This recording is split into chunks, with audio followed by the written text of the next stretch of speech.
Sorry about that. The bear comes back to his chains. And our hero, our protagonist Donnie, can't understand this. Well, at the end of the story, he has a profound line where he says, I looked at that Coca-Cola bear and saw the sadness, and it reminded me of my father. So the story is used as a parallel, as most stories are, to remind us about what Donnie's facing. He is trying to help his dad break his alcoholism as a result of the loss of his mother. His dad turns to alcohol, and he tries everything he can to keep the family together and to keep them from getting in trouble with the welfare board. The way he wants to do that is to stop his dad from drinking. But what he realizes in that story, like all stories really do for us, he realizes that when someone is addicted, whether the bear to the Coca-Cola or his father, his father to his alcohol, that the person has to make that decision, him or herself. No one can help you. Well, they can help, but no one can break the addiction for you. And first, you have to admit, of course, that you have a problem. So in the story, this realization, this aha moment, that's called an epiphany in English terminology, this epiphany comes about. And it's so interesting because, of course, that's how our lives are. We discover things through our experiences. And remembering about that bear and how that bear didn't want to be free. That bear was so used to all of the attention and the Coca-Colas that it got, that's what it wanted to go back to. In the same way, his father is never going to break free of those chains, no matter what anybody does, until he first starts to make his own choice to do that. Again, it's lessons like this which are so invaluable, especially today, knowing that so often we want things to be perfect. We want things to be better. We want things to be in that perfect, nice little box. But guess what? They can't be all the time. And so because of that, we get upset. We get discouraged. Or we say life's not fair. Well, newsflash, life isn't fair. It was never meant to be fair. As a famous writer once said, life just is. And I like that. It just is. It's our opportunity to make of it what we want. So this story is just illustrative of the idea that we can parallel things in our lives. And these stories help us to remember these lessons.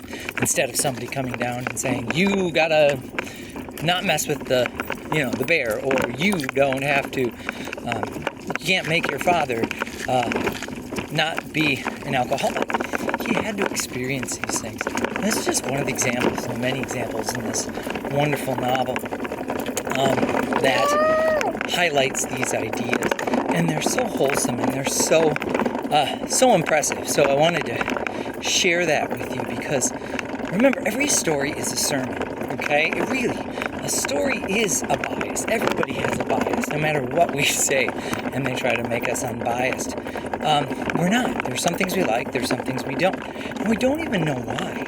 And that's okay. As a matter of fact, that's why we exist. I mean, if everybody was attracted to and liked the same thing or same person, the human race would have died out a long time ago. But because of that diversity, that is what makes us human in a sense. And we don't even know why sometimes. So this bias that we have in stories is important because what it does is it teaches us lessons. And we know this from the greatest teacher, of course, Jesus himself, who taught in parables and used these stories.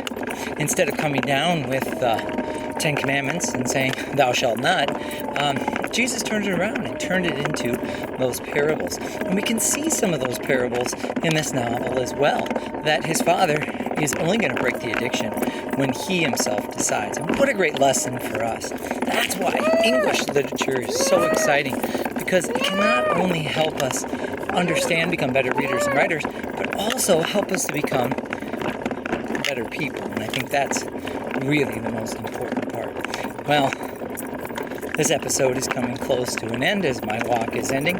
Thanks for walking with me and listening to some of my thoughts.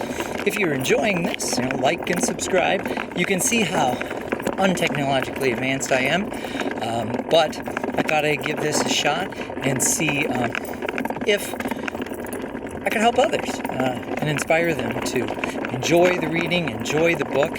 Again, I do have, if you want to contact me, I'll put my email in the description, and I do have some other sources and resources for this book when I teach it for my students. So if you'd like to be a part of that, you could definitely do that. Of course, give a thumbs up if you like this and share it with others so that if it can help at least one person, that's what we're looking for.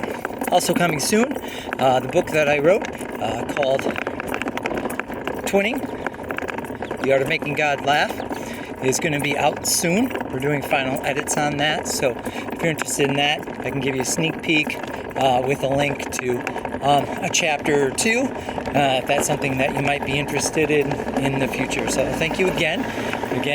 God bless you. Angel kiss you. Devil miss you. And Jesus love you.